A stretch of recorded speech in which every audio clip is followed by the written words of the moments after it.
రామ్మా. అల్లుడు గారు రాలేదా? నేను ఒక్కదాన్ని వచ్చేసాను. ఆయన వెనకొస్తా అన్నారా?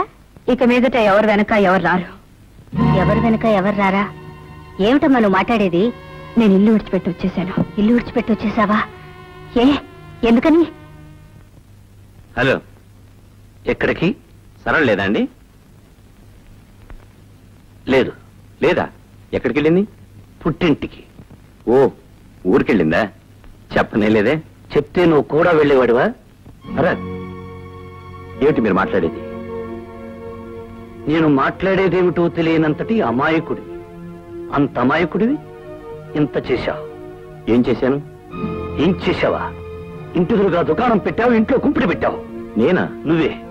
కలిసి చదువుకున్నావని, ఒకే ఊరి వాళ్ళవని చదువు తీసుకున్నావు. చివరకు నా స్థలం నాకు కాకుండా చేశావు. పొరపడ్డావు. ఆమె నాకు చెల్లితో సమానం. మళ్ళీ ఇంకొకసారి ఆ మాట అంతా. తల్లి తర్వాత అంత పవిత్రమైనది చెల్లి. చేసిన తప్పు సరిదిద్దుకోవడానికి అంత పవిత్రమైన పదాన్ని అపవిత్రం చేయొద్దు. ఓకే భరత్, ఆవేశానికి అడ్రస్ ఉండదు, నిజానికి నోరుండదు. ఆవేశం తగ్గాక నిజం మాట్లాడుతుంది. చాలా పొరపాటు చేశావమ్మా, తొందరపడ్డావు. ప్రతి ఇంట్లోనూ ఇలాంటి గొడవలు జరుగుతూనే ఉంటాయి. జరిగిన ప్రతి వాళ్ళు ఇలా తెగతెంపులు చేసుకొచ్చేస్తున్నారా? రాకపోతే శిక్ష అన్న కూడా చూరుపుచ్చుకుని వెళ్ళాలా? ఏమిటండి మీరు మాట్లాడేది? అంతే. అమ్మాయి ఏం చేసిందో మంచి పనే చేసింది.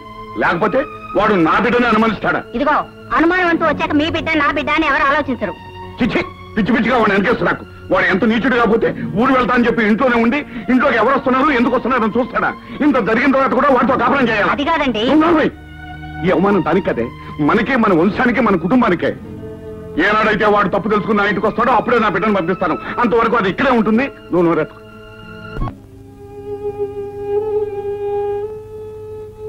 ఏమండి, తెలిసి తెలియని వయసులో వాళ్ళేదో తొందరపడ్డారు.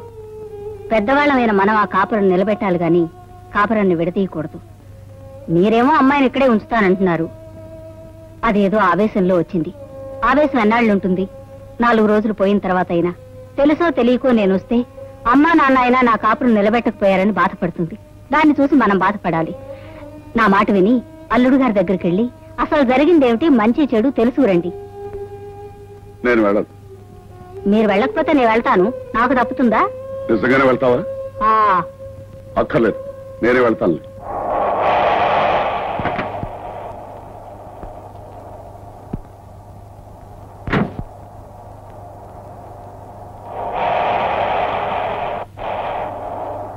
బాబు, నీతో 10 నిమిషాలు మాట్లాడాలి. ఆఫీసు టైమింగ్ 10 నిమిషాలే మాట్లాడాలి. చెప్పండి. లోపలికి వెళ్దాం పద. జరిగిందేమిటో బయట అందరికీ తెలుసు. బయటే మాట్లాడుకున్నాం. నువ్వు తొందరపడ్డావు. పిల్ల తండ్రిగా అంతకంటే ఏమంటారు? పిల్ల తండ్రిగా కాదు, ఆ పిల్ల తండ్రిగా చెప్తున్నాను. సరళను అనుమానించడం ఒక దేవతను అనుమానించినట్టే. రంకు బయటపడే వరకు అంతా దేవతలే. బాబు, ఇప్పుడు తొందరపడి మాట్లాడే ప్రతి మాటకి తర్వాత నువ్వు క్షమాపణ చెప్పుకోవాల్సి వస్తుంది. దేనికి క్షమాపణ చెప్పుకోవాల్సి వస్తుంది? నేను మీ కూతురు రక్తాన్ని పిలుచుకు తాగానా? కిరసాయల పోసి తగలబెట్టానా? చంపి ఫ్యానుకు వేలాడదీశానా? అవేం చేసినా బాధపడేది కాదు. వాటినన్నిటినీ మించి అవమానించా. అంటే మీ కూతురు పతివ్రతాన్ని సర్టిఫికెట్ ఇవ్వడానికి వచ్చారా? ముమ్మాటికి.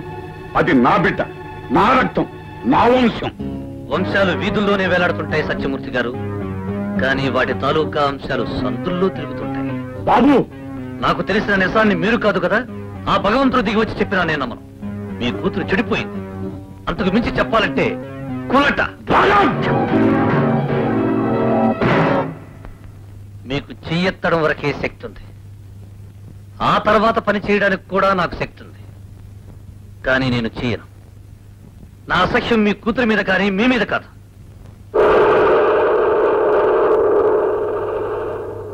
కాపురం చేయడానికి నా కూతురు పనికి రాలేదు. అది తీసుకొచ్చిన స్కూటర్ పనికి వచ్చింది, అది తీసుకొచ్చిన డబ్బు పనికి వచ్చింది. ఆహా, ముండమోపి పౌరుషం అంటే ఇదే.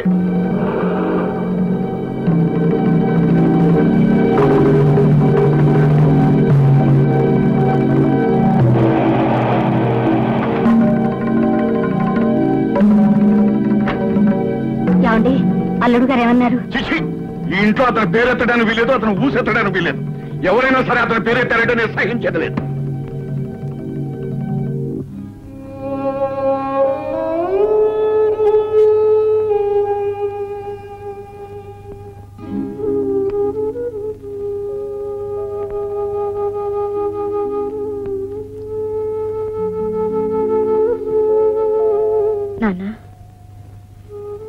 ఏమిటమ్మా? ఆయన నీతో సరిగా మాట్లాడలేదా?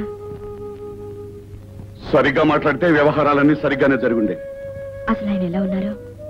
నిక్షేపంగా ఉన్నాడు. నువ్వు వెళ్ళేసరికి ఇంట్లో బాధతో పడుకుని ఉన్నారా? ఏమీ కాదు, హాయిగా స్కూటర్ స్టార్ట్ చేసుకుని ఆఫీస్కి వెళ్తున్నాడు. అంటే నేను వెళ్ళిపోయినన్న బాధ వాళ్ళు ఏ కోశానా లేదు. అసలు నువ్వేమన్నావు? అమ్మా, అసలు ఏం మాట్లాడుకున్నావో చెప్పంటావా? నువ్వు తొందరపడ్డావు. అంటే ఆయన ఏమన్నారు? పిల్ల తండ్రిగా అంతకంటే ఏమంటారు? దానికి నువ్వేమన్నావు? పిల్ల తండ్రిగా కాదు, ఆ పిల్ల తండ్రిగా చెప్తున్నాను. సరళను అనుమానించడం ఒక దేవతను అనుమానించినట్టే. ఆయన ఏమన్నారు? రంకు బయటపడే వరకు అంతా దేవతలే. ఆ తర్వాత ఏమన్నాడో కూడా చెప్పంటావా? అక్కర్లేదు నాన్న.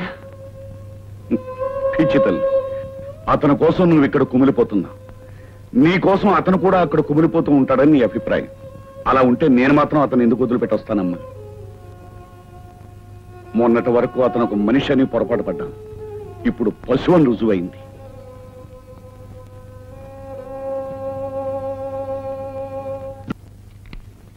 పోస్ట్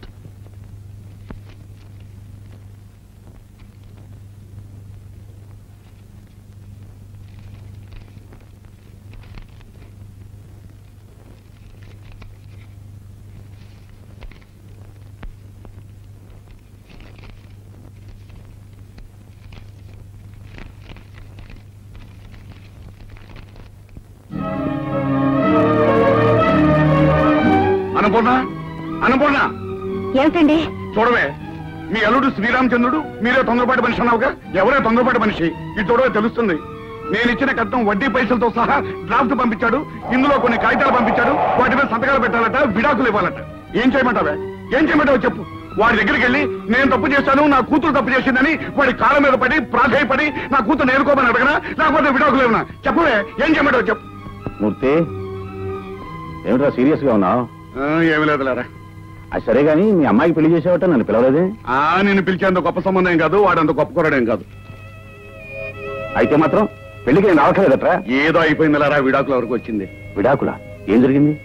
వాడు ఒక అనుమానం పిసచ్చి ఆ ఇంటి ఎదురుకుండా మనూరు కుర్రాడు కూడా ఉన్నట. వాడికి దీనికి సంబంధం ఉందని అనుమానించాట. దాంతో కోపించుకుని వచ్చేసి మంచి పని చేసింది. మంచి పని చేసింది. వినవే విను. అవునరా, ఆడపిల్లని అనుమానిస్తే భరించి ఆ ఇంట్లో ఇంకా ఎలా ఉండగలుగుతుంది? అదే నేను అన్నాను. పాపం తల్లిగారికి మాత్రం ఇష్టం లేదట. చూడు, నేను ఇచ్చిన కట్నం వడ్డీతో సహా డ్రాఫ్ట్ పంపించాడు. పైగా కొన్ని కాగితాలు పంపించాడు. వాటి మీద సంతకాలు పెట్టాలట, విడాకులు పంపిస్తాలట. అంత దూరం వచ్చాడా? అది కాదు అన్నయ్య గారు. చూడమ్మా, ఈ రోజుల్లో ఇలాంటివి పట్టించుకోకూడదు. ఒకసారి అమ్మాయి మీద అనుమానం వచ్చిన తర్వాత అది సర్దుకుపోయినా ప్రతి క్షణం అతను నన్ను అనుమానించాడనేది అమ్మాయి మనసులో ఉంటుంది.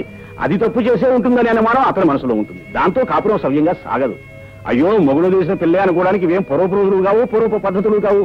అయినా సరళమే అనుమానించాడంటే అతను మనిషే కాదు. అలాంటి వాడితో రాజీ పడ్డం బెస్ట్. కరెక్ట్. ఇక నువ్వే మాట్లాడు.